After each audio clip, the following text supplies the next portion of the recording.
relay. We're covering today's top boxing news. Okay, we'll start with this. The viewing figures are in for this past weekend's Martin versus Rivera Battle of the Unbeatens in the lightweight division, per a tweet from Jedi Goodman. It would seem that interest in the fight peaked at 161,000 viewers. Just 161,000. A far cry from what the Showtime platform, Showtime Network, used to draw for a boxing match. How the mighty have fallen. That catchphrase almost immediately comes to mind. Showtime is not the industry giant, at least not in the sport of boxing, that they used to be in their heyday. That's what these viewing figures accent, and I understand that neither Frank Martin or Michelle Rivera are big draws to begin with, thus the expectation. Neither one of those two guys are big draws, so you're not going to get big viewing figures. But then again, why would you have two guys that ain't big draws headlining their own show, headlining their own main event? This was more of a co-main event than a main event. Ideally, that's how you would present a fight like this, as the co-main event to a main event featuring two more well-known fighters that are likely to draw more eyes than either Frank Martin or Michelle Rivera, on the premise that en route to that main event, the people tuning in will happen to catch the co-main event, and thereby be familiarized with these two young fighters. I'll take you back to approximately 4 years ago in April of 2018, when Errol Lara and Jarrett Hurd had their junior middleweight unification match on the Showtime platform. A fight that turned out to be a great fight to watch, but it also turned out to be the least watched main event of the year. The extremely late start time likely played a big role. Per Nielsen Media TV research, that Lara Hurd main event averaged only 490,000 viewers, peaking at 521,000. Emphasis on 521,000. You'd be lucky to get a fight on Showtime that can do those same numbers. And those same numbers, 4 years ago? 4 years ago, those were terrible numbers. These days, they'd be lucky to do those numbers with a fight. Better still, 4 years ago, 521,000, 500,000 viewers with terrible numbers for the Showtime platform. So what do you think these latest set of numbers are for the platform? The article continued, that makes the fight the least watched main event of the year for the network, for any card that started during prime time, and that's a genuine shame considering it was an amazing contest to witness. Showtime, however, didn't do itself any favors here. This scheduled triple header began at 10 p.m. Eastern Time, and the Lara versus Hurd main event didn't start until an exhausting 12:43 a.m. Eastern Time. I was covering the fight live for Bad Left Hook, and I can tell you that the timing made it a real chore. Now, I don't recall Martin versus Rivera running all that late, quite as late as Lara versus Hurd did 4 years ago, though all the same, you wonder if they can't get these cards to start a little earlier so that they can catch more eyes. Us old guys have a little bit of consideration. I think the problem there is that at the Showtime platform, the Showtime network, their PBC programming, their boxing matches don't necessarily take precedence, don't take priority over their more story-based programming. They'll squeeze those cards in wherever they can, but they're not a big part of Showtime's bottom line. That's what I've been telling you. Quality control at Showtime and quality control of content at the PBC as a whole. Not exclusive to what you get on Showtime, but also some of that stuff you've been getting on Fox. There's no quality control. Not anymore. Fights that really shouldn't be main events. Fights that really belong on an undercard or a prelim card. Because, the matchmaking, it ain't that great. It's not that ambitious. They're fights that nobody's asking for. They're fights people really don't want to see most of the time. Chalo versus Montiel. Fights like that. Yeah, man. With this past weekend's fight, the Martin versus Rivera fight, that wasn't a bad fight at all, actually. That was actually a good fight, but it's not main event worthy. It's more of a co-main event than a main event. And what passes for a main event... Two unbeaten up-and-comers that nobody knows. They're not champions. It's not a title fight. This Kender is not intended to dissuade unbeaten up-and-comers like Michelle Rivera and Frank Martin from locking horns with each other. Put simply, it's a reality that everyone in the sport has to deal with. It's less than ideal to do a fight like this as a main event because people, they don't know these guys. That's the problem. So when the higher-ups at Showtime look at viewing figures like this, I can only imagine what they are telling themselves. You often hear it said from some American fight fans in some circles and some American-based promoters like Bob Arum, so on and so forth, that nobody watches Dead Zone. DAZN. What's supposed to be a running gag, that the streaming platform ain't got no juice. I'd wager that Warrington versus Lopez drew more eyes to it in the United Kingdom than Martin versus Rivera drew in the United States. Oh, and I know that Warrington versus Lopez was a title fight, and this wasn't, but the narrative can't be that nobody watches DAZN, and then you start splitting hairs over why one fight draws more on DAZN than this fight drew on Showtime. Don't start splitting hairs when the facts don't add up the way you want them to based on your agenda, your narrative. Near as I can tell, the DAZN platform is drawing more eyes to the sport of boxing and their shows than Showtime's cards are. The matchmaking, the lack of quality control, and the advent of streaming platforms that, in effect, customize the viewing experience for the consumer. These aforementioned factors and more have contributed to Showtime's decline. It's been abysmal this year. For the most part, it has been, and I'll tell you, the matchmaking needs to be more ambitious next year than it was this year. To justify the spending. To justify why Showtime should even bother spending any more money on boxing shows when this is all they're getting from it. In men's welterweight news, unified welterweight champion Errol Spence Jr. responded to Manny Pacquiao's interest in either facing him or Terence Crawford. Errol responded by saying, not interested in fighting Pacquiao, compares it to Larry Holmes's beatdown of Muhammad Ali. You know, a lot of people, they never forgave Larry for that. And he was just doing his job in what could very well be interpreted as a passing of the torch fight. A lot of people held that against Larry. People are sentimental. They can be, especially with a fan favorite like a Muhammad Ali. In this instance, a Manny Pacquiao. I wouldn't fight him. I probably wouldn't fight him. Spence said of Pacquiao in an interview with ES News, I wouldn't fight him. Like, you can see the stigma that Larry Holmes is one of the greatest heavyweights of all time, one of the greatest fighters of all time. I feel like he doesn't get the respect that he deserves, or people just don't like him. People really don't just talk about him. I think that's all because of how he beat Muhammad Ali. He fucked him up that night. I don't really think people consider him elite. Nobody really talks about Larry Holmes. I think it's all because of that, because, you know, people have hard feelings. It's a more sobering set of comments than I expected from the often inebriated Errol Spence Jr. I'm tired.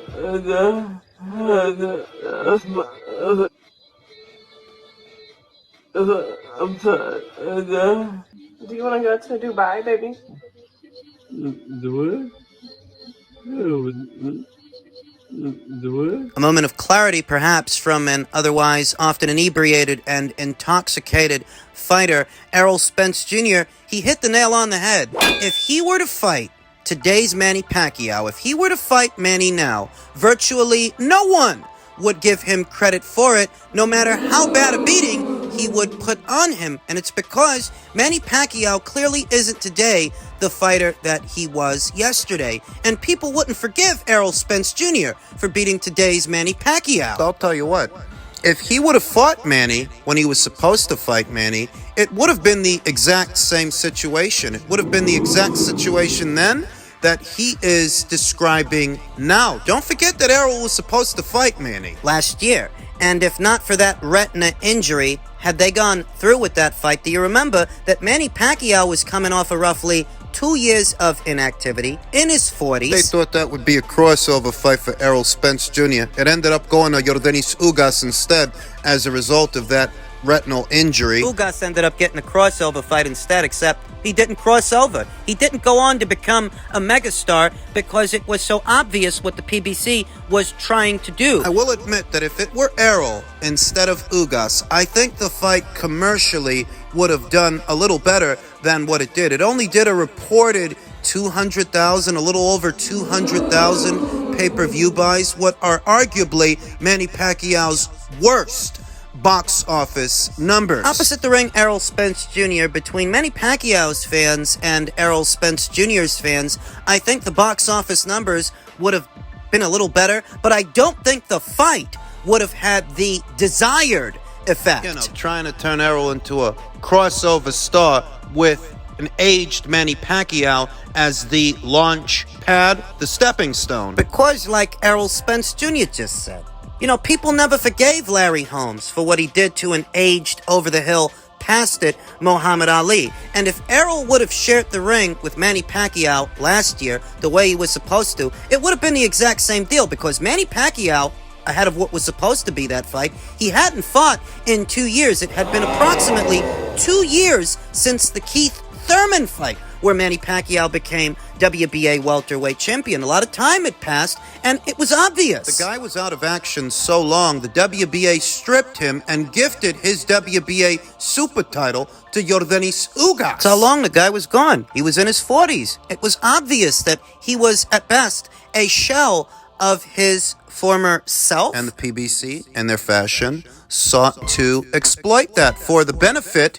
of Errol Spence Jr., but alas, he suffered that retina injury, and the fight was not to be. It went to Ugas instead. Ugas, who never crossed over into anything. Ugas beating Manny didn't turn him into a star, and that was evident in the box office numbers for his unification match with Errol Spence Jr. That didn't do much better than the previous fight with Manny Pacquiao. Numbers that were nothing to write home about, and a performance that was curious, to say the least. Yordenis Ugas, a fighter who normally has his legs under him in a match. This fight, it was strange. Ugas has a set of legs, you know, and he knows how to use them, but opposite the ring, Errol Spence Jr., the amount of time he spent in that high guard, coming forward, marching forward in that high guard, staying in the pocket where he wasn't doing much of anything. I got the impression he was just letting Errol tee off on him, and I didn't understand why. I still don't. Just doing his best impression of a heavy bag, maybe. Yeah, maybe. Maybe Al Heyman instructed Ugas to throw the fight.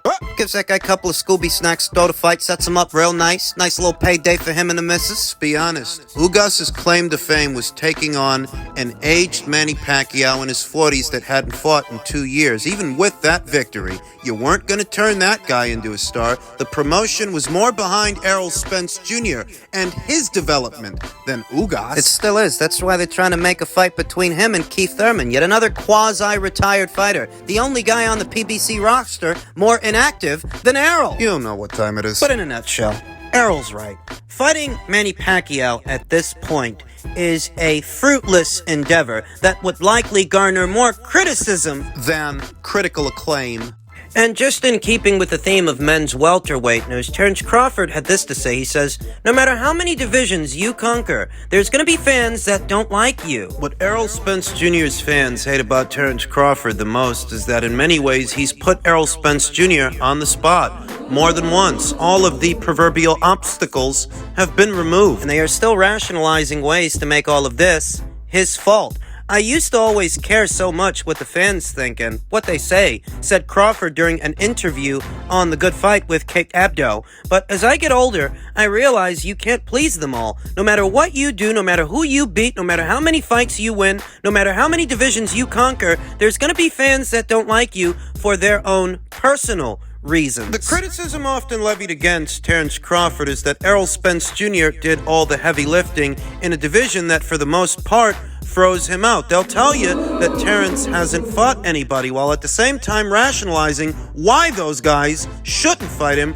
or should not have fought him. Like when Top Rank made Danny Garcia that offer in 2019, I believe it was. They wanted to do a Terrence Crawford versus Danny Garcia pay-per-view long before Danny shared the ring with Errol Spence Jr., and I remember that there were a lot of people, a lot of Heymanites, rationalizing why Danny was right to reject that offer and fight two hapless guys in Adrian Granados and Ivan Redkach instead. They are deliberately being obtuse. That is their primary defense to rationale and actual logic. That's what they've been reduced to, because there are very few arguments you can still make in defense of Errol Spence Jr.